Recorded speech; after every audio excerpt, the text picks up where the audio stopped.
Hello বন্ধুরা, নমস্কার। কীরকম আছো? আশা করি সবাই ভালো আছো।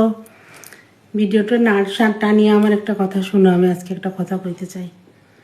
তোমরা সবাই জিজ্ঞেস করো না আমারে যে আমার মেয়ের কী হয়েছে কইয়া। আজকে তোমরা সঙ্গে শেয়ার করতেছি আমার মেয়ের কী হয়েছে।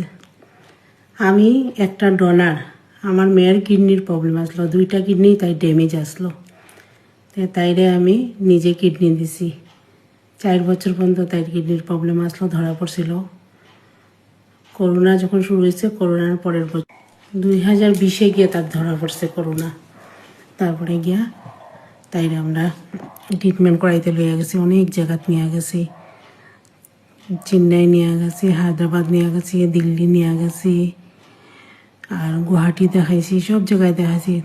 তাই কোনো মতে ঠিক হইতে না। লাস্টে দিল্লি একটা ম্যাক্সের ডাক্তারে দেখিয়া বসে তাই মানে অপারেশন করতে লাগবো।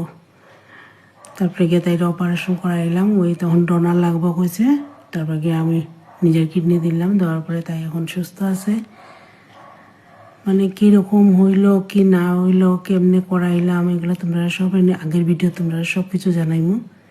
আজকে লেগে অতটুকু জানাইলাম আমরা কীরকম ডায়েট মেনটেন করতেছি, বা আগে দিয়ে 4 বছর কীরকম করছি, মানে এখনও কীরকম করিয়া যাইলাম, কীরকম মানে কী করতে লাগে, কীরকম টাকা পয়সা লাগে, কতটুকু মানতে লাগে, একটা ডোনারের কীটা মানতে লাগে, বা পেশেন্টের কীরকম মানতে লাগে, ওইগুলো সব তোমরা নেক্সট ভিডিওর মধ্যে আমি কইমু। আর তোমরা যদি কিছু জানার ইচ্ছা থাকে আমার কাছ থেকে, তে আমারে তোমরা কইও, আমি জানাইমু।